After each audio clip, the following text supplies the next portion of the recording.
This is From Now On. I'm Lisa Phillips.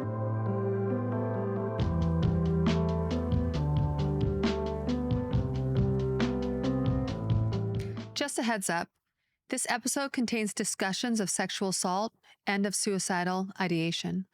Some may find it upsetting. We encourage listeners to prepare themselves. Power. It's a word that can inspire, but in the wrong hands, it can corrupt, manipulate, and destroy. Today, we're diving into the abuse of power on Capitol Hill, in the justice system, and in the entertainment industry. This episode is about more than just calling out the problem. It's about offering hope, empowerment, and the tools to reclaim your voice.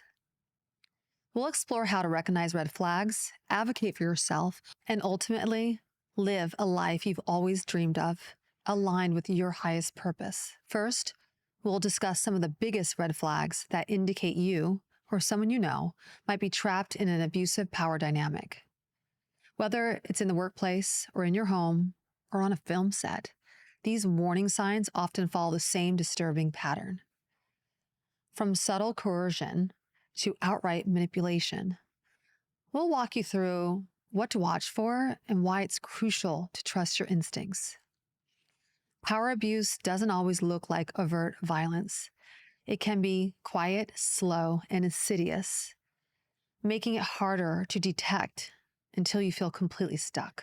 Then we'll look at an incredible story about a brave woman who has come forward about work abuse and predatory assault. The courage to speak up, despite the odds, has sparked a movement, one that proves you don't have to face abuse in silence. We'll talk about how to advocate for yourself, from knowing your rights to finding your voice and leaning on your support system. Surrounding yourself with a strong community of family, friends, allies.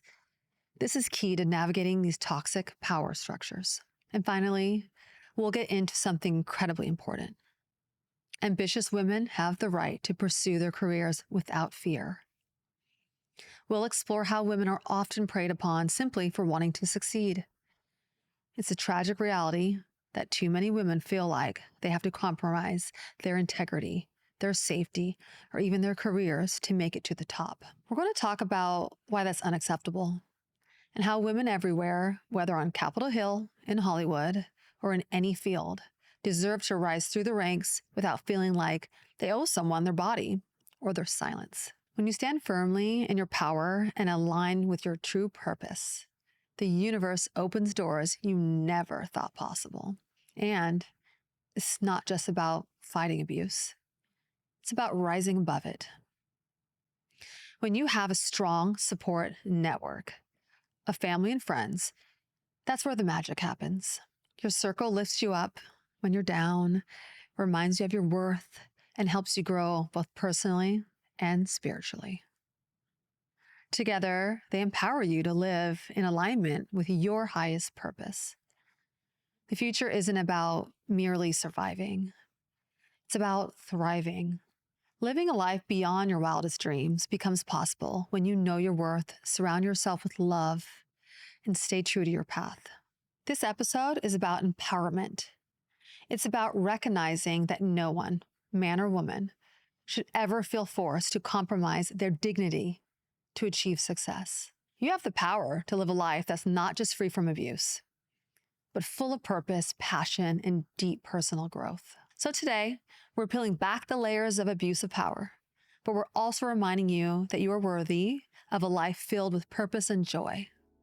Today's guest is a former attorney who fought for survivors of abuse. After a near-death experience left her with inexplicable supernatural gifts and more questions than there were answers, Dr. Alicia Journey obtained her Ph.D. in Metaphysical Sciences.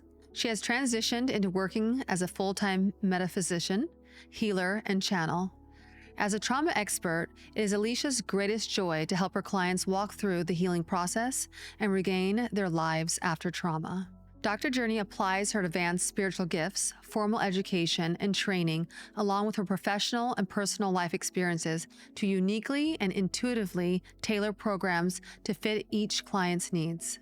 She is also dedicated to assisting those who are going through the spiritual awakening process. As the awakening doula, Dr. Journey walks alongside her clients while they go through the chrysalis process necessary to true enlightenment. I'm excited today to welcome Dr. Alicia Journey to From Now On. Welcome, Alicia. Thank you. We don't often get to have a frank discussion with a lawyer without billable hours. Today, I'm hoping we can leave our audience with a better understanding of the legal landscape in regards to seeking justice. Why did you decide to be a prosecutor and specifically specialize in abuse of power? Great question. I fell into the profession. I gave my first public speech at age 6 at a town hall meeting, and I got up and said my 2 to 3 minute little spiel, and everybody stood and cheered. And I said, that is what I will do for the rest of my life. Oh, that must have felt good. Yeah. And I didn't know exactly what that meant. So I thought, oh, I'll just, run for president. So I thought that was what I had been crafting my career towards, just being involved in everything, president of everything, all the top honors, and, just chugging along. But I ended up working on Capitol Hill in DC for a number of senators, congresspeople, and high-powered committees. And it really disappointed me. And so instead of running for office, I thought to do the next best thing, which would be to put bad guys away. So I went to law school, and while I was working on Capitol Hill and 8.5 months pregnant with my daughter, after I graduated law school, I became a state prosecutor after having worked at the U.S. Attorney's Office. And I kind of fell into domestic violence, sexual assault, child abuse, elder abuse, child pornography, Mexican mafia, sex trafficking, the really light stuff. But I fell in love with intimate partner abuse.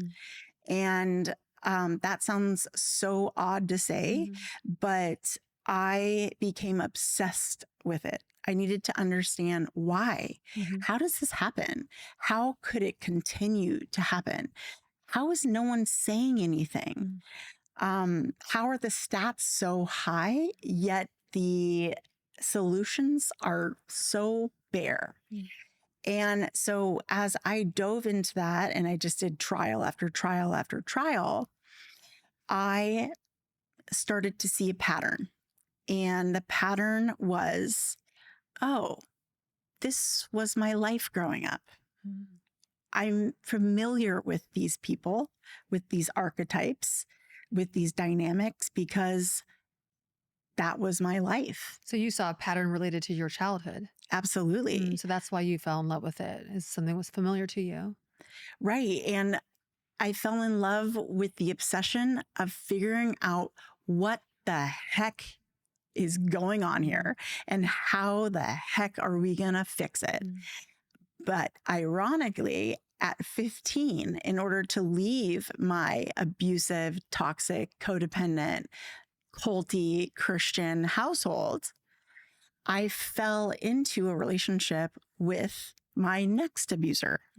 And in junior high, I met him, and I had sex with him at 15. And then I knew for a fact that the old white man with the beard in the sky was going to smite me because I let some boy put his penis in my vagina at 15. And if I didn't marry him, well, it was over for me.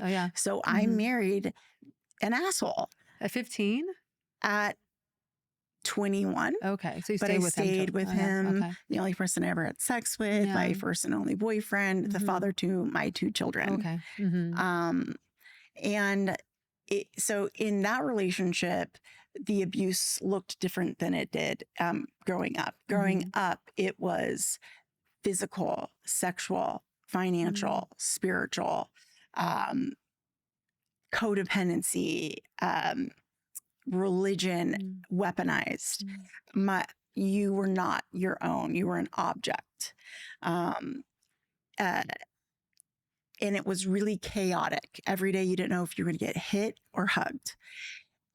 I fell into the relationship next with my now ex-husband because he felt like the opposite of that. He was calm and steady and very neutral and pretty much gave me nothing, which I thought was stability and security. Unfortunately, that is just another form of abuse. And it didn't stay that way for very long once he had his control over me. But in that relationship, I stayed for 15 years. I was a state prosecutor doing specifically in charge of the domestic violence section for Riverside County.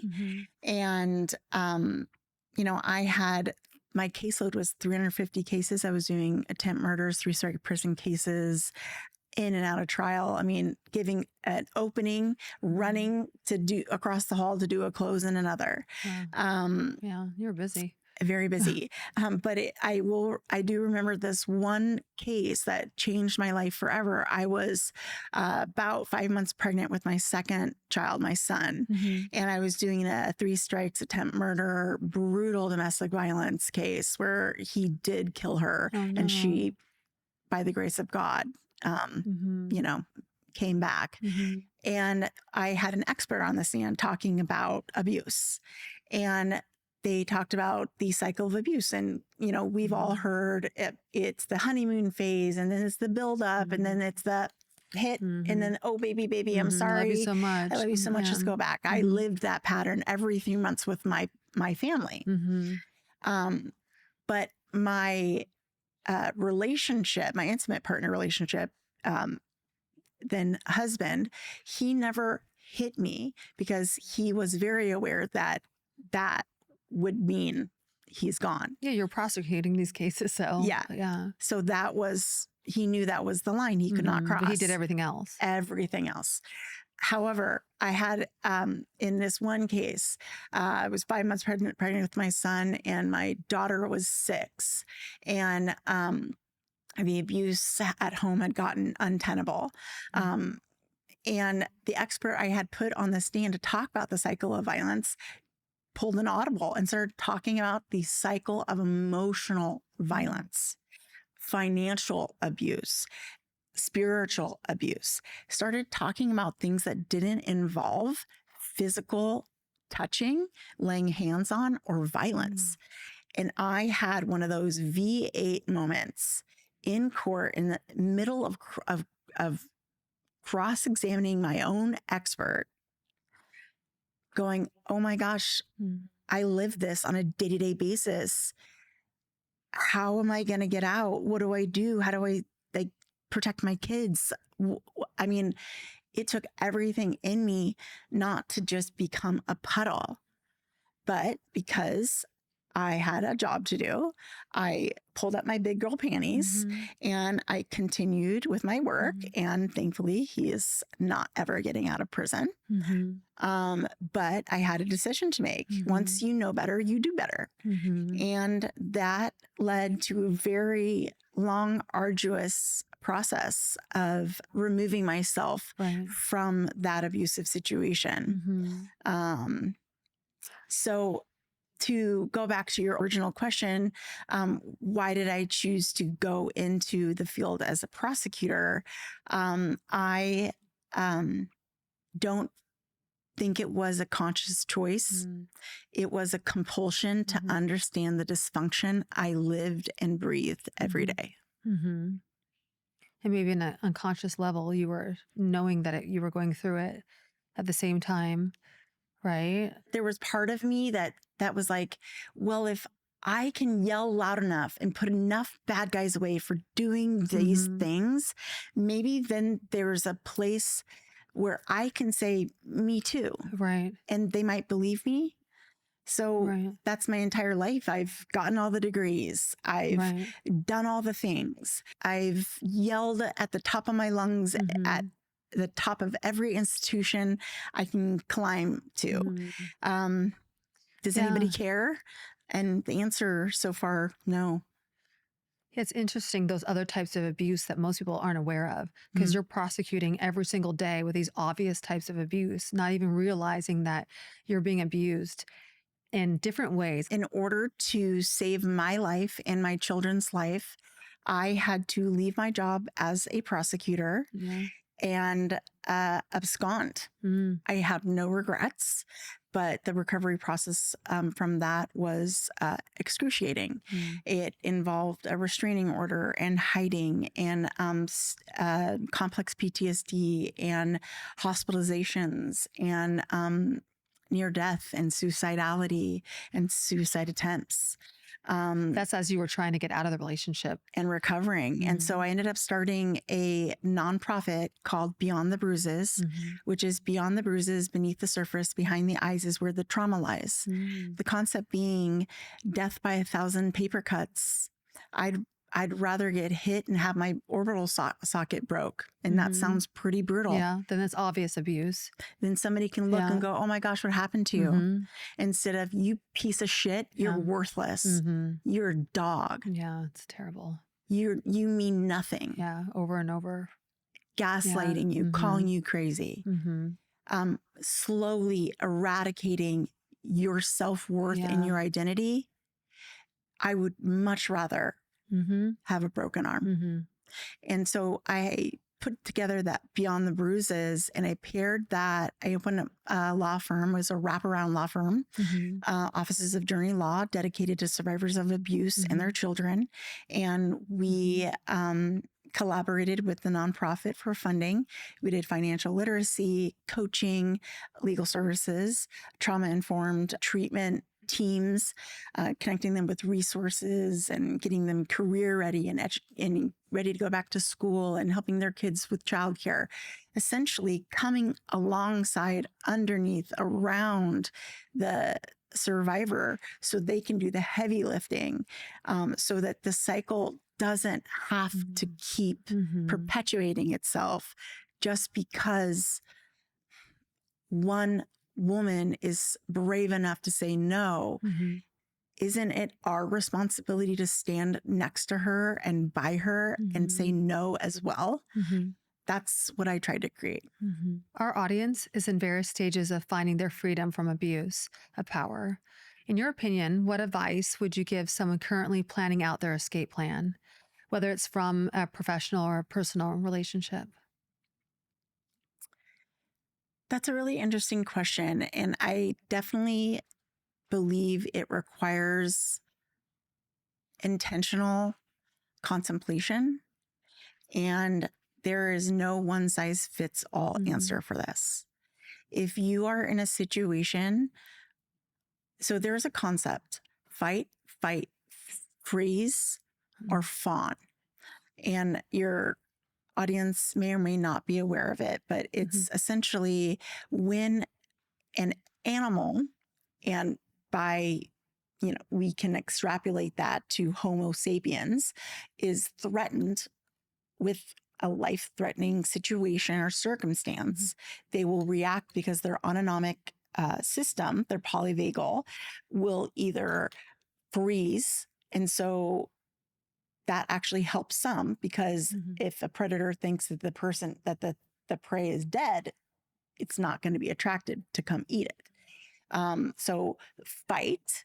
So look, sometimes you just have to go toe to toe because that's your only option. Flight. So run or fawn. And fawn can also look like staying in an abusive relationship far too long, Stockholm syndrome, becoming friends with your abuser or your captor. Now, it's so easy to say, why did she stay? Why did he stay? Why don't you just get out of that situation? That's just most leave. people say. Okay, that's bullshit. You put yourself in that situation where the food that is going to feed your children comes from the source of, which is your abuser, your shelter, your physical safety, may or may not be as important to you anymore, Mhm. because I know for a long time it wasn't for me. But the thought of if I stand up and say no, that person could go to my child Mhm. and use him or Mhm. her, I'll fawn all Yeah. day long. Mhm. So yeah, that's a bullshit question Right. that really deserves nothing but try it. Yeah, because most people fawn. Most people can't leave.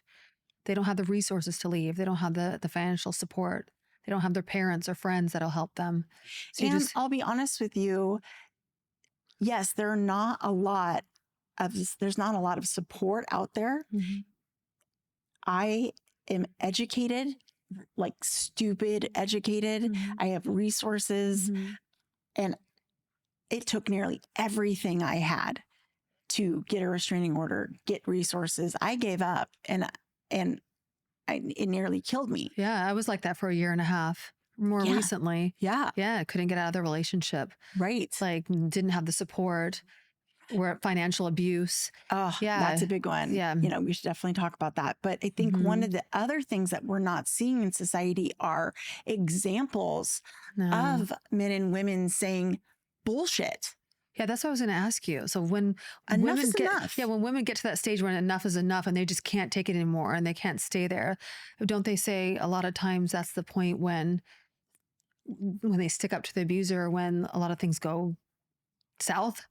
Yeah. So let's play this out. I have left many abusive relationships, not all of with whom have been human beings. Mhm. I recently left the law. I retired after Mhm. 17 years.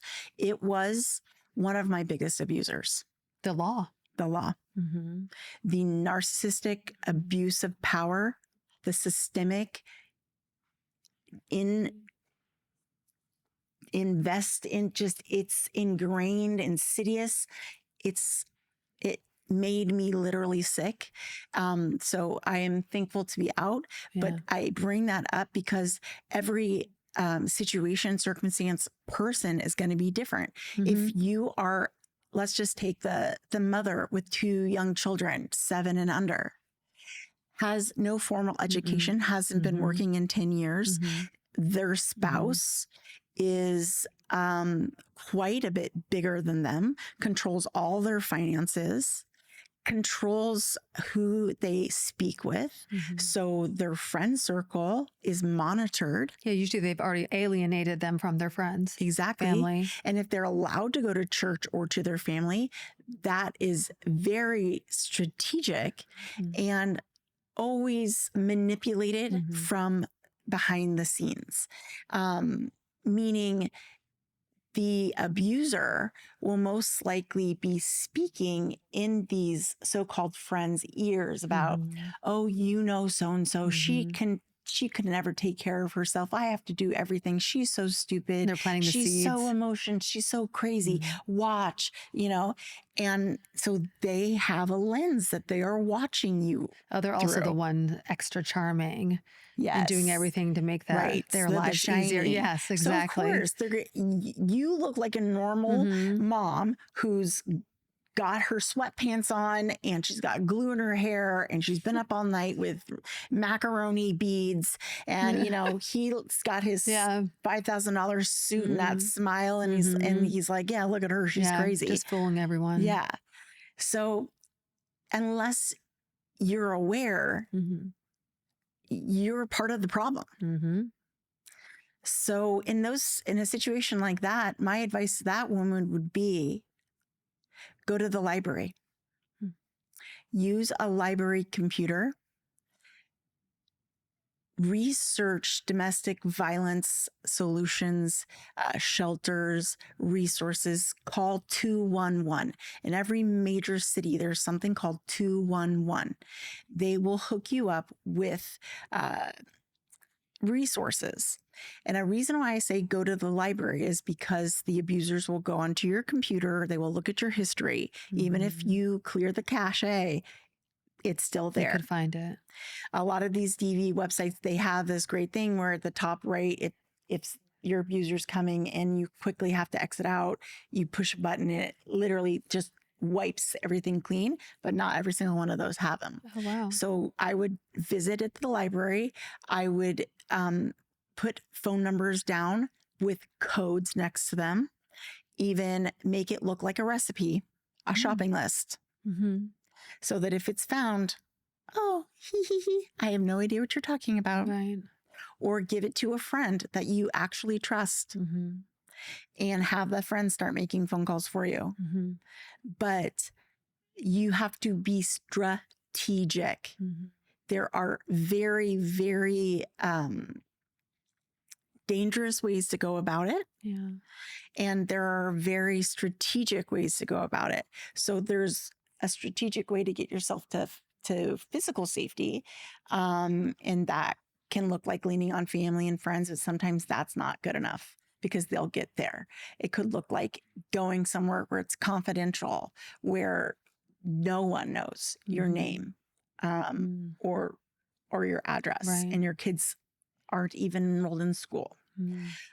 It could look like it could look also like your abuser is all tough and gruffy, but at the end of the day, they're a tiny little man who won't really do much. Right. And so all you do is you make the You plan, would hope so. you pack the kids in the car, you get yourself set up, peace out. And they're, I'm going to sue you. All right, cool. Get off your ass. Try it. Right. You know, sometimes take you're a lucky chance. enough to have that situation happen. Hopefully. You know, there's every variation in between. However, if you are leaving a institutionalized power imbalance, the consequences are high. Yeah. And the losses are real. Yeah. And so the advice I give in those situations and circumstances are have a plan before you blow your life up. Yeah. Because they will destroy your reputation, your means to an income. They will try to take your children from you. They will institutionalize you. They will try to lock you up. They will sue you. These are all real things. And that's why our society protects the abusers instead of the victims. And that needs to change. How often did financial abuse come into play with your abuse of power cases? I handled close to 50,000 cases. Wow. Every single one of them involved financial abuse. Not one did not. Yeah, we had a quote about that. It was like 99% more cases. Yeah. But it looks different in different ways. Right. Yeah. Obviously, it could look like you are going to work. This is my situation. He wouldn't work. My ex wouldn't work. So I was working as a prosecutor, 3 jobs to take care of food and shelter and daycare and his drug and alcohol addiction while he sat and watched porn. So that was his version of financial abuse, while also making me feel like I was emasculating him. Yeah. Okay. Now it makes so much more sense. Yeah. But you know, financial abuse could be like, I'm going to give you, I need to go grocery shopping. Well, here's $120. I got to go grocery shopping for the week. Make it work. You know, you're not putting a wife on a salary, like a allowance. Allowance. Right. I've heard women say that. Begging someone for just I need to get my hair done. Baby, please. That is humiliating and is not respectful of a human person. So financial abuse could also look like, I'm going to buy that jet, but I'm going to say no to a winter coat for our child because I've got big balls and I earn the money. So I mean, it could look like you can't get a job. You can't go back and get your degree so that you can further your career. Yeah, usually they don't want you to further your career. Right. So it has so many different you know, ways it can present itself. But I will say financial abuse is, to me, the most dangerous. Oh, it is? Because it keeps you at home. If someone does not have any other option, what is their other option? if their other option is homelessness, that's not an actual option. No, it's scary. So financial literacy, freedom, and making people aware of the coercive control that financial domination has on one's life is another pivotal part of these discussions. What was your experience around abuse of power at the Hill? So it's so interesting. I went directly from undergrad to working on Capitol Hill. So I was, let's see, I got done in undergrad at 20. And I went straight over, marched over with my little suit, my pearls, hair half up, just so innocent. And I really enjoyed it until my first sexual assault. And then your first one on the Hill. On the Hill. Wow.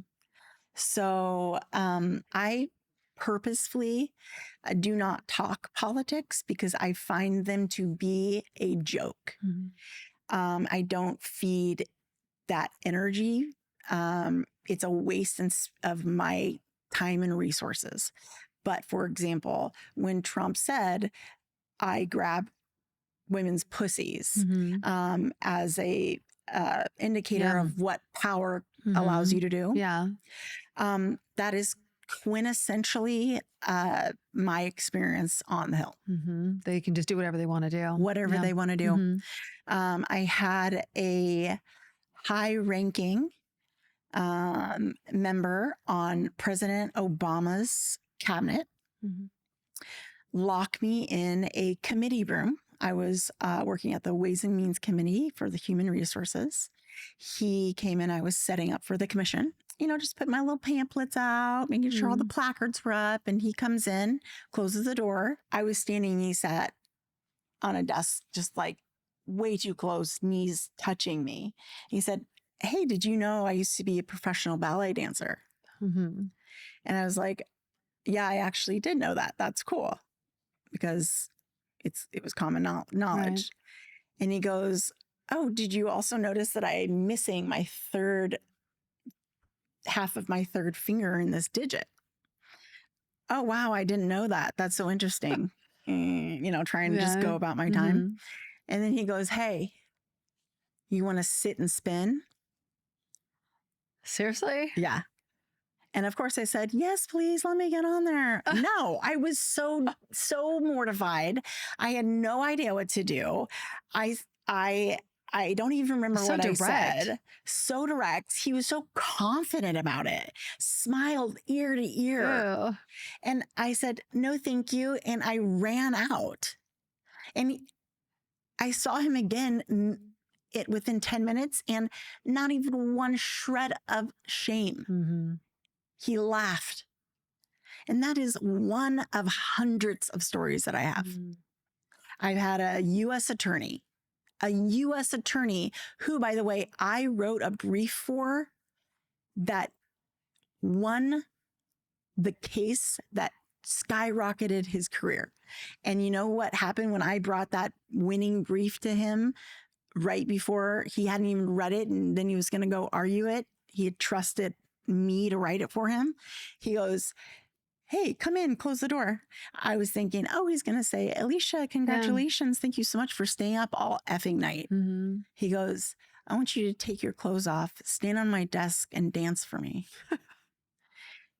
And I, in my head was going, I rode a bus for 2.5 fucking hours for this shit. Wow. It's so gutsy. It's so shocking to me. Yeah.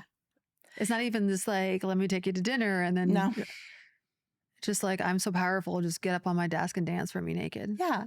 And I'm coming from having been raised in a cult, having been homeschooled, first generation college, let alone law degree, let alone the prestige of working on Capitol Hill or being at a U.S. attorney's office. I was just sitting there, just pretend like I'm not here so that I can like have a seat at the table. Like, I promise I won't bother anybody. That's the energy I was bringing, which, by the way, made me smell like a victim. Oh, for sure. which is something we should be talking about as well. Mm-hmm. Because when you smell like a victim, you are fodder. Mm-hmm. In those situations, you were able to say "fuck you" and get out of there, or "f you" and leave, or or because a lot of women with that kind of power would just like give in or play along. So it's interesting. I never played along. What I did was I relied on the thing that had gotten me through my entire life, because it was never safe to be too smart. It was never safe to be too pretty. It was never safe to be too much, especially in my house, because my mom was a jealous woman. And so I learned to play dumb and small really, really well. Wow. And so I would be like, oh, you're so silly. Maybe later. And then That's kind of what I mean by play along a little bit. Yeah. Like, yeah. I mean, that's my only, now I doubt that they would try it. But if they did, things would go down quite differently. However, I want to back up a little bit. And when I say you smell like a victim, I'm not blaming a victim for smelling a certain way or behaving a certain way. I'm saying just the characteristics of that a predator, someone who feeds on others' life force, weakness, vulnerabilities, they enjoy causing pain and taking. Yeah. They are on the hunt for certain characteristics, sense, movements, behaviors, emotions. That's more what I meant. Yeah. Because I've been like that too. Yeah. Like sometimes, like, why am I always getting preyed on? Like until I'm setting boundaries. And it's just as simple as fake it till you make it sometimes, which is look somebody in the frickin' eye. If you look down when somebody, you are bowing your head to them, exposing your neck, which is how they cut you. Never do that. I don't care if your tears are in your eyes. You hold that person's gaze and get that poker face down. My daughter. But I always thought they were turned on by the gaze. Not the way I do it. Like with the eye contact. I always thought that's what they like. I've never heard that. So I always tried not to do the eye contact. I've never heard that. Okay. So I got to take notes here. Because it doesn't matter how old you are. It still happens. Right. I teach this to children. Don't think it just happens to teenagers. Oh, no. So shoulders back and squared. Yeah. Like the chin up and out a little bit. The resting bitch face isn't really a resting bitch face. It's a resting fuck around and find out face. Try it. We'll see. Okay. That's kind of the look that I like to give people. I'm crazy. You want to see how crazy? Yeah, they definitely don't want to mess with I'll that. take my hoops off right now. Yeah. No, it's like you kind of, I do fuck around a little bit with them because it brings me pleasure to know that they're so uncomfortable, but you work your way up to that. But you want to start with, even if you're just looking at the middle of their forehead or their ear or the collar of their shirt somewhere where it's just never down here. And they approach you, you stand your ground. I like that. And you don't go aggressive because, oh, whoa, they attacked me. Hands in front, squared. I'm not moving. Yeah. You're moving. You're the crazy one. Because their favorite thing to do is, oh, you're getting emotional. You're crazy. Watch out. Oh, wait, you're the one raising your voice. Oh, wait, you're the one approaching me. Who looks crazy now? The quieter you get, the scarier you are. So let's say in a scenario, a model dancer at a casting or audition, and the director closes the door, which is not normal. Yeah. So you're in the room with them, like you were on the hill, in the office. What is the first move that you would make as you know that something's going to go down or could possibly go down because you can see the energy shifting? You always know there's like an energy shift. So what is the first thing a girl can do?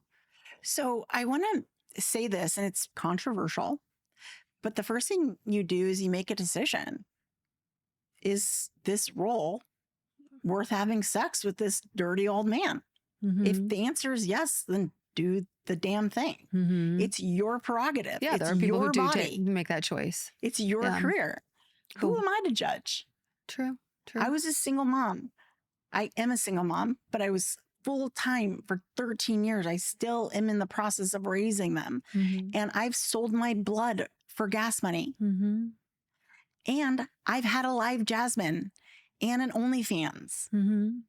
And I sell pictures of Mm-hmm. myself in my bra and underwear. Mm-hmm. I'm sorry, are you going to come and pay my bills? So you're going to tell me I can't do something that with what I own, but you're also not going to give me a bloody cent to help me or my kids. Right. You can go fuck yourself. Right. Okay. So that actress, model, actor, makes their own decision. Yeah. And there's nothing wrong with ones fine who make that decision that they want to go through it to advance their career. Would we love in a society that's not even? Of course. But I wanted the caveat, if you chose to do that, that's okay too. So if you're in that situation and you are thinking, okay, I see where this is going and I want out the ones who want out.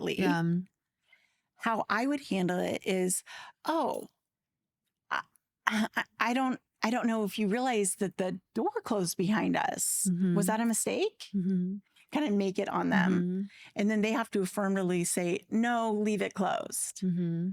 You want to force them to affirmatively tell you what they are doing step by step.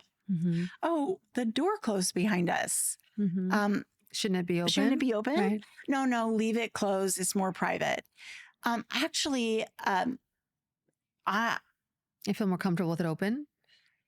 I read somewhere that auditions were not supposed to take place between a male and a female without a female present, according to, I don't know, some bylaws I read somewhere, play dumb. Is there an exception to that? I don't know. That will usually open the door. Yeah, because maybe that just says right from the start. She knows what she's talking about, and this isn't going to go over well. Okay. The second one, if that doesn't go anywhere, I'm very uncomfortable with the door closed. And in order for me to proceed, I require that it be opened, or we have a female in the room if the door needs to be closed. So you acknowledge the very first thing that's out of place. Absolutely. Okay. Because the longer you don't wait until they start moving towards you and jump on you. Because how abusers work, narcissistic abusers, sociopathic, all of these abusers work is silence means permission. Yeah, silence means yes. You have granted me permission by not saying no. Well, most people freeze. Which is another reason why blaming a victim for inaction flies in the face of what men tout as logic, aka science. It's literal biology. When you are scared to death, your body reacts outside of your own control. Primal. So you're going to tell that goat that gets scared and literally falls down dead that it's its fault for not saying, oh, wait, don't come. You're scaring me. That's bullshit. So see something, say something, and sit on it. And unfortunately, you're going to get sunk by it. And it's not your fault either way. Okay. So let's say something does happen. What's the next step once you leave the room? So are we saying that a sexual encounter occurs in the casting room. Right. The actress that doesn't want it, not the one who wants it, the one who doesn't want it and gets assaulted. Mhm. Once they leave, what's the next step that they should do?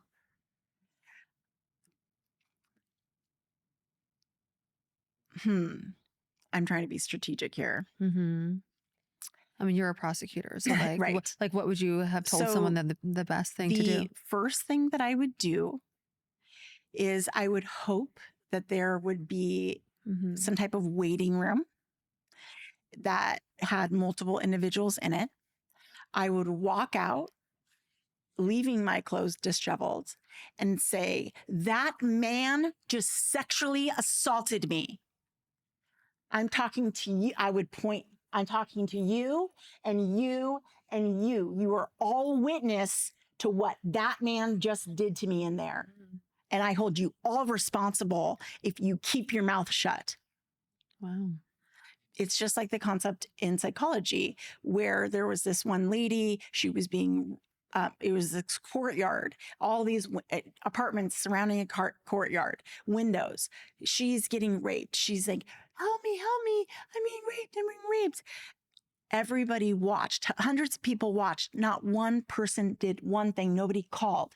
And so now they either say fire, or as a victim, you want to look someone straight in the eyes and say, "You there in the brown shirt with the mustache, I'm being raped. Call 911." Because it's so much harder for that person's conscience to get away when you're called out. Granted, people can freeze too, but not 100 people. That's something different. No. So if there is somebody, you make a scene because you're going to immediately go to the hospital, to the emergency room, and hopefully they'll take you to a SART van or SART room, sexual assault, rape testing, where they are, even if there wasn't penetration, they can get the cells off you and your mouth and your breasts and your hair, take pictures, get the crying. They'll take your statement right in the moment, which is gold, especially if it goes to trial. And they will document everything. And you want to memorialize that as close as possible to the event. If you do something with it or not, that's your choice. The next thing I would do after that, for time purposes, I would put together an email to this individual and their executives and their staff assistant and whoever else you can embarrass, and memorialize what he did to you in the room the other day and what promises he made to you in exchange for the assault. And I would say, if any of this is not according to your memory, please reply so that I can check it against my facts. So that serves multiple purposes. It puts them on notice. You've got it memorialized the day of. It's not just him. And if they come after you for and try to do something to you, it will be a lot easier in court to prove that it was backlash. Yeah. Especially if it's, "You're never going to work in this industry again," and all that bullshit. So, yeah. And all you do is, "Oh, really? You want to threat that I'll never work in this industry ever again? Oh, here's a press release with this letter and the names of the people who were in the room with me when I came out, and they heard me ask him to keep the door open." And you know what I mean? So what a difference that would make in so many cases. Yeah. You've got to be the predator, the apex predator. no more of this BS. I'm lucky to be here. Just give me a part. Right. I'm a woman in a man's world. It's like, no, bitch, I have every right to be here. Right. You just happen to have a little bit more money and stature right now you and do. a bigger belly and more bourbon on your breath. But guess what? Right. I'm the talent. Yeah. You're taking the power back. Yeah. That's all this is. Because you can find yourself more powerful than them. Yeah. And we're creating worlds where we won't need these tiny little men. We won't need them. No. And of course, I don't mean all men. I mean the tiny toxic We're only talking men. about predators here. Yes. Let's be specific. Yes. Not all men. Yes. Because it can get crazy out there. Yeah. Yeah. When you're working hard to have your career or you're ambitious, these type of men, they take advantage of that. That's why you're saying they sniff it out too. It's that ambition too. Right. It's such a interesting pheromone of I want something so bad because I was born to do this. And if I just given the chance, I know all my dreams could come true because it's that pure desire, that childlike dream and hope mixed with I'm so scared that it won't happen and just give me a shot, put me in, coach. And I'm new to this industry and all these people are more smarter and more mature and are more successful than me. And so I have to listen to them. And so you're put in this position of disempowerment. Right. And people take advantage of that. And it's also this perfect storm of the predators know exactly what to say to make the individual feel special and feel like they're one of a kind. And, oh, baby, you're the next Marilyn. And I mean, it's literally like they know exactly what to say. They've got a handbook and you could, it's a Mad Libs, just like take out one person's name and insert, it's pathetic, really. Yeah, it is pathetic. It's just not very creative. But it works. Unfortunately. It works. That's the reason. Until you're the one running out of the room saying, I've been raped. Yeah. I've been assaulted. Yeah. Yeah. Until once they start doing that, say, they'll think twice next time. Yeah. So tell me more about your healing journey from all this abuse that you've experienced. What resources and tools have helped you along the way? So my healing journey was quite windy, and unfortunately, it was one I walked alone, self-taught, the pain, the suffering, the breakdowns, the build back ups. But with that knowledge comes wisdom. And now I have the honor of teaching others. But there are a number of moments throughout my healing journey that kind of were the catalysts for the next iteration of healing. So the first stage was when I was sent off to a crazy hospital by my family. And I was told, hey, guess what? You're not crazy. They're crazy. Hey, guess what? It's not you, it's them. Yeah. And I was like, what? But that wasn't great because they had said you should never go back to your family. Yeah. In fact, you should go into a home to be safe from them. But I didn't. And I went back into that and it nearly killed me. Your family, meaning your husband? No, my parents. My parents. Oh, okay. Okay. Yes. The second moment that was the aha, what I was, had the expert on the stand and it's, there's more than just physical abuse. Okay, great. I got to get my kids out. So there's like the physical safety part of it, like, something's not right. So knowledge is key.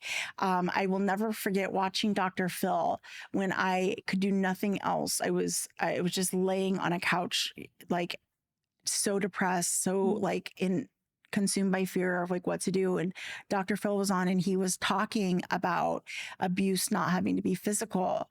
And I started just bawling, crying, because I'm like, this is real. I'm not making this up. And it was everything. And so that gave me the courage to get the restraining order.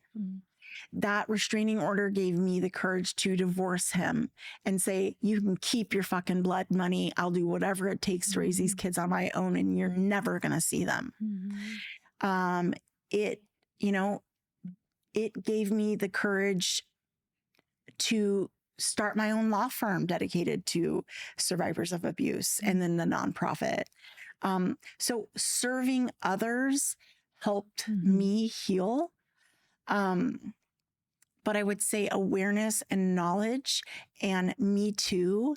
And, you know, that phrase has been kind of taken by society to mean maybe a very specific thing, but I would like to generalize it like, oh, that happened to you. Hey, me too. Yeah. It doesn't have to be sexual, or Right, it could be anything.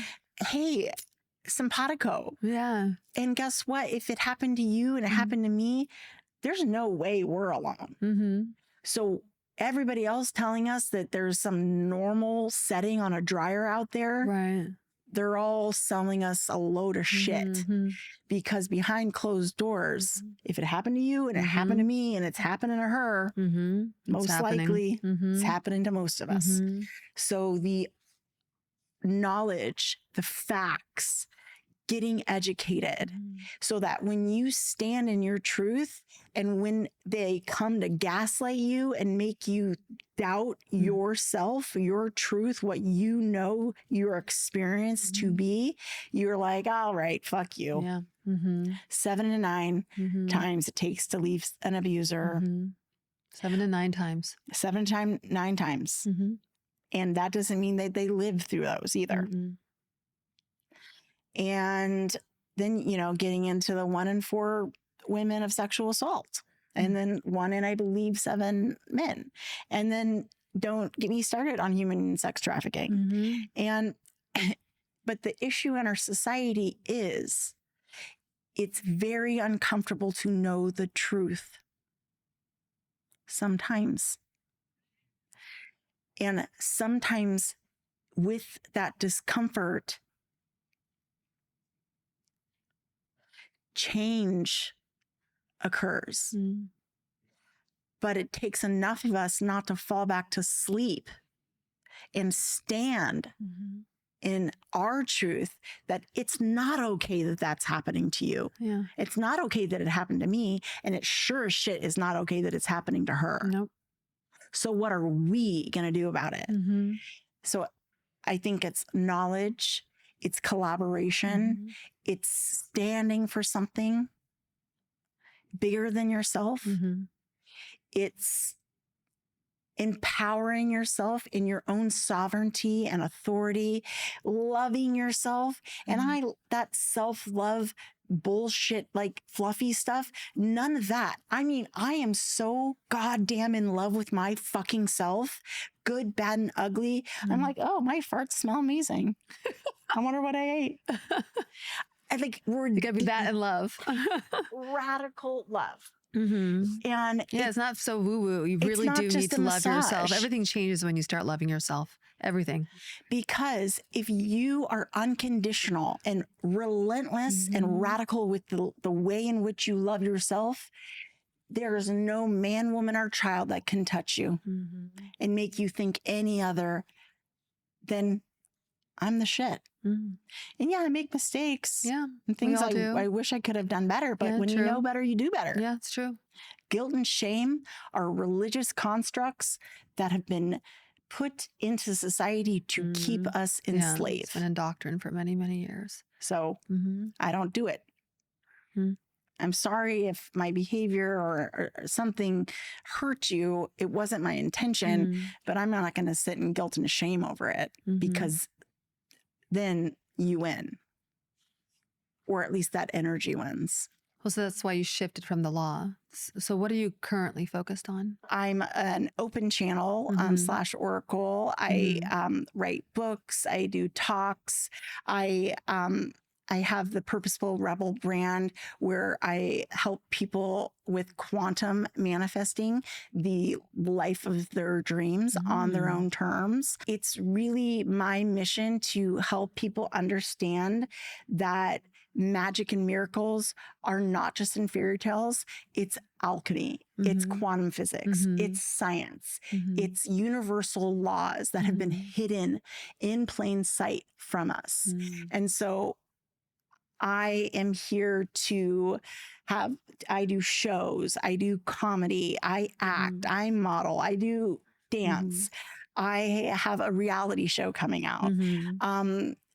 I am ready to light this world on fire, one dream at a time, because in my experience, the more empowered dreamers we have, the less possibility we have of predators running our world.